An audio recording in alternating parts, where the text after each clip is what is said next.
जय श्री माता श्री आदि शक्ति माता श्री निर्मला देवी माँ की जय हो। जो सहयोग आज का महायोग सहयोग में हम श्री आदि शक्ति श्री निर्मला माता के का ध्यान करते हैं और उनके आगे हाथ फैलाकर हम बैठते हैं और अपने चक्रों को अपने नाड़ियों को शुद्ध करते हैं। हमारे शरीर में 3 नाड़ियाँ और 7 चक्र हैं। पहली नाड़ी मैं आपको बता दूँ, ये बाईं नाड़ी है जो हमारी नीली दिखाई दे रही है आपको, ये हमारी बाईं नाड़ी। और जो आपको पीली नाड़ी दिखाई दे रही है ये हमारी दाईं नाड़ी है। और मध्य में जो आपको सफ़ेद सफ़ेद दिखाई दे रहा है ये हमारी मध्य नाड़ी है। तो इन्हीं चक्रों पे हमारे 7 चक्र हैं।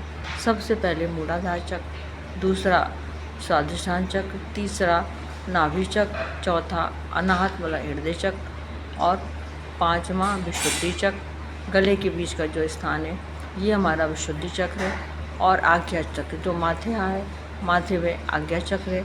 जो आप सहस्त्रार जो आपको तालु भाग है हमारा, वो हमारा सहस्त्रार है। इसी प्रकार से तीनों नाड़ियों पे हमारे 7 चक्र हैं। इन्हीं के खराब होने से हमें तरह तरह की बीमारियां पैदा होती हैं। नाड़ियों के खराब होने से हमें तरह तरह की बीमारियां पैदा होती हैं। जब हमें बीमारी होती है तो हम श्री आदि शक्ति माता जी श्री निर्मला देवी माँ के सामने बैठकर दिया जलाकर दोनों हाथों को फैलाकर हम श्री माता जी से प्रार्थना करते हैं कि माँ मेरी इस बीमारी को सही कर दीजिए, मेरे इस चक्र को शुद्ध कर दीजिए। तब माँ हमारी सारी विनती प्रार्थना स्वीकार करती हैं और हमारी सारी बीमारियों को जड़ से ख़त्म कर देती हैं। आज मैं आपको थायराइड, कंधा और कान के दर्द के बारे में बताऊँ। सबसे पहले जब हमारे थायराइड होती है, हमारे कंधे और कान में भी दर्द होता है, तब हमको लेफ्ट विशुद्धि मतलब दाएं विशुद्धि और मध्य विशुद्धि और हृदय चक्र को शुद्ध करना चाहिए।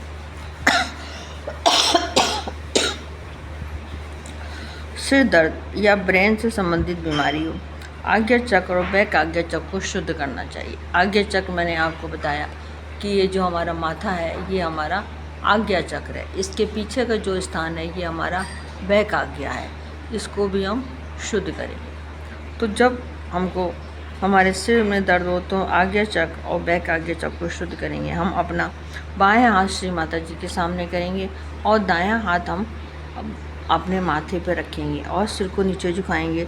जब हमारे सिर में दर्द होता है तो हम अपने सिर को जैसे पकड़ते हैं बेड़ा हाथ करके, वैसे ही हम उसको पकड़ेंगे और माँ से प्रार्थना करेंगे कि माँ मेरे आज्ञा चक्र को शुद्ध कर दीजिए। इसी प्रकार हम बैक आज्ञा चक्र को भी शुद्ध करेंगे।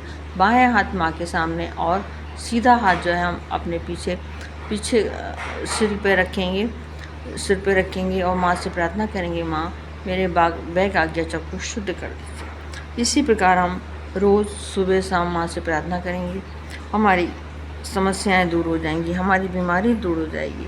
आँखों में दर्द होने पर कपूर और लौंग को कपड़े में लपेटकर बार बार सूंघने से दर्द ठीक हो जाएगा। आँख में दर्द होता है, दर्द होने पर क्या होता है, हमें बहुत परेशानी पैदा होती है। हम थोड़ा सा कपूर और लौंग को, साबुत फूल वाली लौंग को एक कपड़े में लपेट लेंगे और उसको धीरे धीरे करके हम सूंघेंगे। तो इसको सूंघते रहिए, उसमें कोई परेशानी तो है नहीं। इसको सूंघने से आपका दर्द ठीक हो जाएगा। गले में दर्द, मध्य विशुद्धि चक्र जो हमारे गले का मध्य भाग है, जहाँ आप ये देख रहे हैं, जहाँ नीला स्थान है जो त्रिकोण बना हुआ है, ये हमारा मध्य विशुद्धि चक्र है। मध्य विशुद्धि चक्र को शुद्ध करेंगे और गर्म पानी में शहद मिलाकर गरारे करेंगे। जब हमको गले में परेशानी होगी तो हम इसी मध्य विशुद्धि चक्र पे अपना सीधा हाथ रखेंगे, बायां हाथ माँ के सामने करेंगे और माँ से प्रार्थना करेंगे माँ मेरे मध्य विशुद्धि चक्र को शुद्ध कर दीजिए। मेरे जो गले की दर्द है, बीमारी है, परेशानी है, इसको सही कर दीजिए। और गर्म पानी थोड़ा सा करेंगे रात के टाइम, जब हम सोने जाएंगे खाना ना खा के, तो हम थोड़ा गर्म पानी करेंगे गिलास में और उसमें थोड़ा सा आधा चम्मच शहद डालेंगे और फिर उसको गरारे करेंगे। गरारे करके हम गले में कपड़ा लपेट लेंगे और अपने लेट जाएंगे। फिर उसके बाद हम पानी नहीं पिएंगे। इस प्रकार से हमारी ये सब बीमारियां दूर होती हैं और माँ के सामने बैठकर ही हमारी सारी समस्याएं दूर हो जाती हैं। आदिशक्ति माँ, ये आदिशक्ति माँ है, ये परमात्मा है, ये हमारी सब बातें सुनती हैं, हमारी सारी परेशानियों को दूर करती हैं। ये साक्षात रूप में हमारे सामने होती हैं क्योंकि ये आदिशक्ति हैं, इसीलिए हमारी सारी बीमारी दूर हो जाती है और हमारा कोई पैसा भी नहीं लगता है, हमारा कोई समय भी नहीं लगता है। आज मैं आपको जल क्रिया के बारे में बताऊंगी कि कई जगह ऐसा होता है कि हमको जल क्रिया करनी पड़ती है। जल क्रिया ऐसे करते हैं, आप देखिए, ये मैंने टब में पानी रखा है, ये मैंने टब में पानी रखा है और थोड़ा सा जग में पानी रखा है। इस प्रकार हम जग में पानी रखेंगे और क्या करेंगे, माँ के सामने बैठेंगे और इस पानी को हम ऐसे करके बंधन देंगे 7 बार, 1 2 3 4 5 6 7। फिर श्री माता जी नाम लेंगे, जय श्री माता, जय श्री माता, जय श्री माता। ऐसे ही जग में हम पानी रखेंगे और इसको भी बंधन देंगे 1 2 3 4 5 6 7। जय श्री माता, जय श्री माता, जय श्री माता। फिर हम क्या करेंगे, इसमें थोड़ा सा नमक डालेंगे।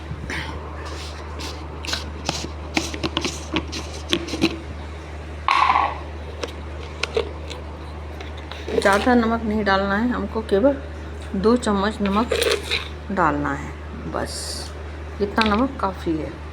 फिर हम इसको मिला लेंगे, इस नमक को हम मिला लेंगे, खूब अच्छी तरह से मिला लेंगे इसको, नमक को। जब अच्छी तरह से नमक मिल जाएगा तब हम श्री माता जी के सामने बैठ के प्रार्थना करेंगे, माँ मेरी जल क्रिया पूर्ण हो, मेरी जल क्रिया पूर्ण हो। मेरी जो ये दाई नाड़ी को शुद्ध करने के लिए करा जाता है, माँ मेरी दाई नाड़ी को की जो भी बाधाएं नकारात्मकता हैं उस सबको समुद्र की जल में समा लीजिए। अब हम क्या करेंगे, पहले हम इसमें सीधा पैर रखेंगे, सीधा पैर रखेंगे, फिर हम इसमें बायां पैर रखेंगे और श्री माता जी के सामने हाथ खोलकर बैठेंगे, माँ के सामने हाथ खोलकर बैठेंगे और माँ से प्रार्थना करेंगे, माँ मेरी दाहिनी नाड़ी की जो भी बाधा है, जो भी नकारात्मकता है, जो भी परेशानी है, उस सबको इस समुद्र जल में समा लीजिए। हे माँ मेरी पिंगला नाड़ी की जो भी बाधाएं नकारात्मकता हैं उस सबको समुद्र जल में समा लीजिए। माँ मेरे दाएं नाड़ी के सभी चक्रों की सारी बाधाओं को, सारी नकारात्मकताओं को इस समुद्र जल में समा लीजिए। माँ मेरे अंदर की जो भी बाधाएं हैं, नकारात्मकता हैं, समस्याएं हैं, चिंता हैं, कलेश हैं, ये सबको इस समुद्र जल में समा लीजिए। ऐसे हम करके प्रार्थना 2 मिनट माँ की तरफ देखेंगे, माँ की तरफ केवल 2 मिनट देखेंगे।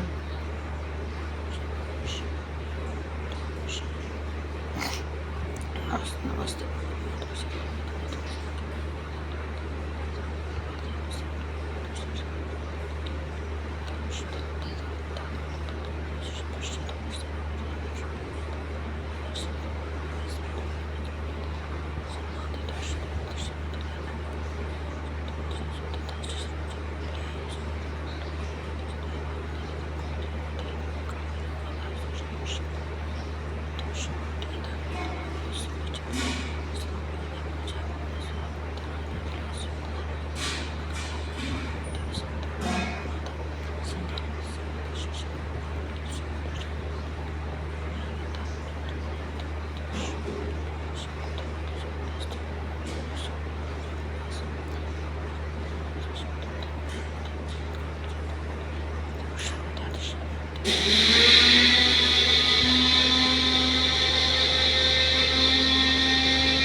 इस प्रकार 2 मिनट बैठेंगे।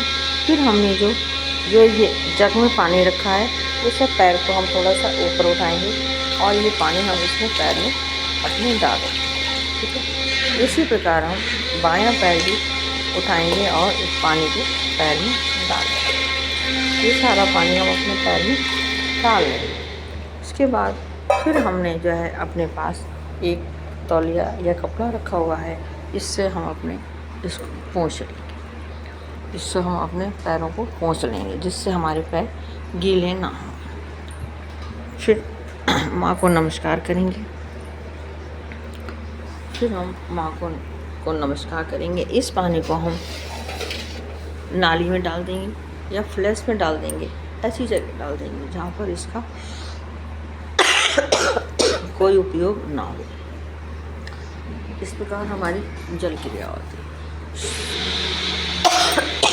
है। सॉरी, मुझे बार बार खांसी आ रही है। आप कहेंगे कि जय वैसे तो बीमारी सही कर रही है, खुद खांसी हो रही है, लेकिन जय अभी सहज ध्यान में सेंटर गए थे, 2 दिन वहाँ रहना पड़ा, तो वहाँ पे मशीन का पानी पी लिया, ठंडा पानी था। अब वैसे मैं नॉर्मल पानी पी रही थी, और उसकी वजह से मुझसे खांसी हो गई।